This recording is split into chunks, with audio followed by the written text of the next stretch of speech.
السلام علیکم ورحمۃ اللہ وبرکاتہ۔ الحمد للہ رب العالمین والصلاة والسلام علی اشرف الانبیاء والمرسلین۔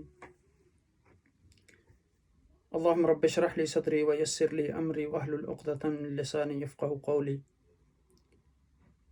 اللہم رب زدنا علما، اللہم رب زدنا علما۔ اللہ پاک کی حمد و ثنا اور عقائد و جہاں، نبی مکرم تاجدار عرب و عجم سید المرسلین کی ذات گرامی پر درود و سلام کے بعد، اس مختصر سی نشست میں ہم انشاءاللہ اعوذ باللہ من الشیطان الرجیم کی تفسیر کے متعلق گفتگو کریں گے۔ اعوذ باللہ من الشیطان الرجیم کی تفسیر کے متعلق اکثر مفسرین جو ہیں وہ اپنی تفاسیر کا آغاز اعوذ باللہ من الشیطان الرجیم سے کرتے ہیں، جیسا کہ امام رازی رحمۃ اللہ علیہ نے، امام علوسی رحمۃ اللہ علیہ نے ایسا ہی کیا ہے۔ اس کی اصل بنیاد قرآن حکیم، فرقان حکیم کی یہ آیت ہے، وَإِذَا قَرَأْتَ الْقُرْآنَ فَاسْتَعِذْ بِاللَّهِ مِنَ الشَّيْطَانِ الرَّجِيمِ۔ جب تم قرآن پڑھو تو شیطان مردود سے اللہ کی پناہ لے لیا کرو۔ جس تلاوت میں جس طرح استعاذہ مقدم ہے، اسی طرح تفسیر میں بھی استعاذہ مقدم ہے، اور پھر قرات میں، نماز میں بھی اتفاق ہے ائمہ اربعہ کا کہ جو ہے وہ تسمیہ سے قبل اعوذ باللہ من الشیطان الرجیم ہے۔ تو اب دیکھیں کہ اعوذ باللہ کو بسم اللہ سے پہلے کیوں لایا گیا؟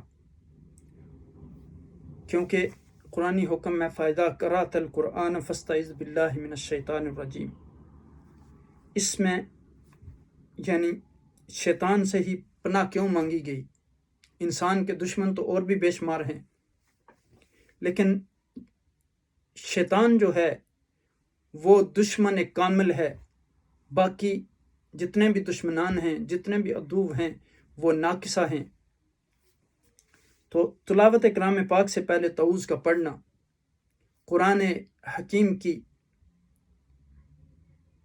تعلیمات پر عمل ہے، مگر کبھی کبھار اس کا ترک کرنا بھی حدیث مبارکہ سے ثابت ہے۔ اس لیے امت کے جمہور علماء جو ہیں انہوں نے اس حکم صیغہ امر کو واجب پر نہیں بلکہ سنت قرار دیا ہے، اور امام ابن جریر الطبری نے اس پر اجماع نقل کیا ہے، جو صاحب تفسیر طبری ہیں، انہوں نے اس پر اجماع امت نقل کیا ہے کہ تلاوت قرآن پاک کے علاوہ کسی دوسری کتاب یا کلام پڑھنے سے قبل تعوذ پڑھنا جو ہے وہ سنت نہیں ہے، بلکہ تسمیہ کا پڑھنا کافی ہوگا۔ قرآن پاک کی تلاوت سے قبل جو ہے استعاذہ کا پڑھنا جو ہے وہ سنت ہے، اور قرآن پاک کے شروع میں حضور نبی اکرم صلی اللہ علیہ وسلم اور صحابہ کرام سے لکھنا چونکہ ثابت نہیں ہے، اس لیے تعوذ کو لکھا نہیں جاتا۔ اور پھر اولاد آدم کے خلاف شیطان جو تدابیر کرتا ہے، پھر انسان ایک اس جملے اعوذ باللہ من الشیطان الرجیم کے ذریعے انسان شیطان کو کیسے شکست دیتا ہے، پھر شیطان کے وجود پر عقلی اور نقلی دلائل بے شمار ہیں، شیطان کو پیدا کرنے کی حکمت۔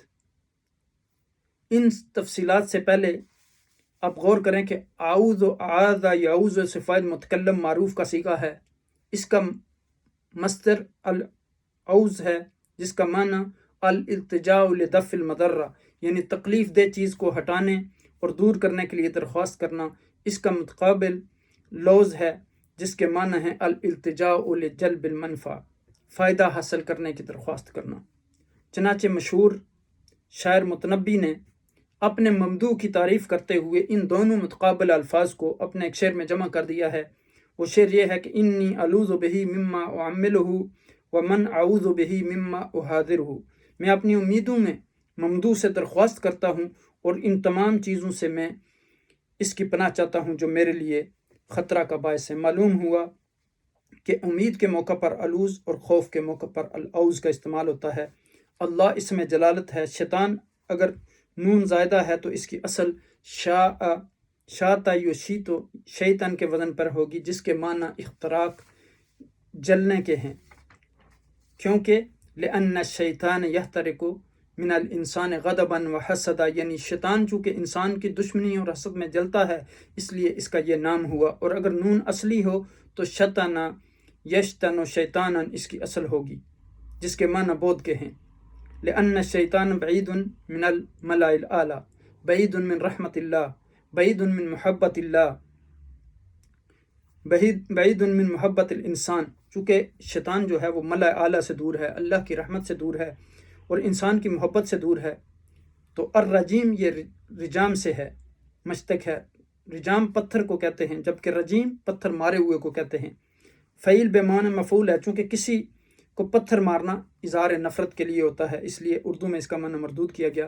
یہاں ایک اہم نکتہ یہ ہے کہ بعض لوگ ترجمے والے قرآن کو مترجم کہہ دیتے ہیں، تو یہ درست نہیں ہے، چونکہ اس کا مطلب ہوا پتھر مارا ہوا، تو یہ غلط معنی ہے۔ مترجم جیم پر شدہ نہیں ہے، تو غالباً اس کی وجہ اس کا چونکہ مادہ رجم ہے، اور چونکہ سنگساری سے مقصود یہ ہوتا ہے کہ مرجوم کی حالت کا اظہار، یعنی اس کی پوشیدہ حالت جو ہے اس کو جرم کو ظاہر کیا جاتا ہے، اور ترجمہ کا مقصد بھی جو ہے وہ امر مخفی کو ظاہر کرنا ہوتا ہے۔ پھر تعوذ میں مستعیذ بھی ہے، مستعاذ بہی بھی ہے، مستعاذ منہ بھی ہے، مستعاذ لہو بھی ہے۔ اعوذ میں اول بیان ہے یعنی پناہ مانگنے والا انسان ہے، پھر باللہ میں یعنی امر ثانی مستعاذ بہی کا ذکر ہے یعنی جس کی طرف پناہ لی جا رہی ہے اللہ سبحانہ تعالیٰ کی ذات، پھر یعنی من الشیطان میں امر ثالث مستعاذ منہ کا بیان ہے یعنی جس کے شر سے پناہ مانگی جا رہی ہے وہ شیطان ہے۔ لیکن چوتھا امر جو ہے مستعاذ لہو کا ذکر ہے، یعنی وہ امر جس کی پناہ وجہ سے پناہ مانگی جا رہی ہے، اس کا الگ بیان نہیں ہے۔ دشمن سے پناہ کا مقصد چونکہ اس کی اذا سے پناہ ہوتا ہے، ذات سے نہیں بلکہ اس کی اذا سے ہوتا ہے، تو شیطان کو ہی مستعاذ منہ اور مستعاذ لہو قرار دیا گیا۔ تو اب یہاں دیکھیں کہ اعوذ باللہ میں واحد کا صیغہ کیوں استعمال کیا گیا، جبکہ اب دیکھیں کہ بے شمار یعنی جگہوں پہ جیسے سورہ فاتحہ میں نعبد و نستعین اہدنا جمع کے صیغے آئے، جہاں اکثر مفسرین خاموش نظر آتے ہیں۔ لیکن ایک بات یہ ہے کہ شیطان کے مقابلے میں جماعت بھی، چونکہ ایک فرد شیطان کا دشمن ہوتا ہے، وہ اکیلے اس کا مقابلہ کرتا ہے، تو یہ ایک وجہ ہو سکتی ہے۔ ان الشیطان لکم عدو فاتخذوہ عدوا، شیطان تمہارا دشمن ہے، تم بھی اس کو دشمن سمجھو۔ بعض عداوتیں زوال پذیر ہوتی ہیں لیکن شیطان کی عداوت جو ہے وہ زوال پذیر نہیں ہوتی۔ امام غزالی رحمۃ اللہ علیہ نے شیطان کے بارے میں ایک بڑا خوبصورت جملہ ارشاد فرمایا جو سنہری الفاظ میں لکھنے کے قابل ہے کہ وَهُوَ عَدُوٌ لَا يَقْبِلُ التَّمَلُّكَ وَلَا الرِّشْوَةَ، وہ ایسا دشمن ہے جو خوشامد اور رشوت قبول نہیں کرتا۔ ہاں، ایمان کی رشوت تو اس کا مقصد وحید ہے، تو ایسے دشمن سے بچاؤ کا صرف خالق ہی بتا سکتا ہے، انسان اپنے ذہن اور دماغ سے شیطان کا دفاع نہیں کر سکتا۔ پھر آپ دیکھیں کہ امام ابن قیم الجوزی نے کہا کہ انسانی اغوا و دلال کے سلسلے میں شیطانی تدابیر دو ہیں، شبہات اور شہوات، باقی جتنی بھی تدابیر ہیں وہ انہی کے نیچے آتی ہیں۔ شیطان چونکہ ایمان و طاعت یعنی روح پر ڈاکہ ڈالتا ہے، اس لیے سب سے پہلے اس کی تدبیر یہ ہوتی ہے کہ وہ ایمانیات اور طاعت میں شکوک و شبہات پیدا کرتا ہے، تاکہ چونکہ ایمان ایک ناقابل شکست یقین کا نام ہے، اگر اس میں شک و شبہ آ جائے کروڑواں حصہ بھی، تو پھر وہ جو ہے وہ تردد بن جاتا ہے۔ ایمان کا اجتماع اور تردد کا ایک جگہ نہیں ہو سکتا، جیسے نجاست و طہارت ایک جگہ جمع نہیں ہو سکتے، جیسے نور و ظلمت ایک محل میں جمع نہیں ہو سکتے، اور شیطان اس حقیقت کو جانتا ہے کہ اگر میں نے ایمانیات میں شک ڈال دیا تو ایمان ختم ہو گیا، اگرچہ انسان اپنے آپ کو مومن سمجھتا رہے مگر وہ خدائی فرشت میں جو ہے اللہ سبحانہ و تعالیٰ کی فرشت میں مومن نہیں رہتا، چونکہ شک و ایمان میں مصالحت ممکن نہیں ہے، کمپرومائز نہیں ہو سکتا۔ اور بقول حضرت امام ابو حنیفہ رحمۃ اللہ علیہ اور تمام ائمہ اس پر متفق ہیں کہ ایمان یقین کے اس آخری درجے کا نام ہے کہ جس کے بعد اضافہ ممکن نہیں۔ اور اس تیازہ کا اخلاقی پہلو یہ ہے کہ شیطان دشمنی کا پختہ تصور اور اپنے آپ کو اس کے وار سے بچانے کے لیے مناسب فکر و تدبیر کرنی چاہیے۔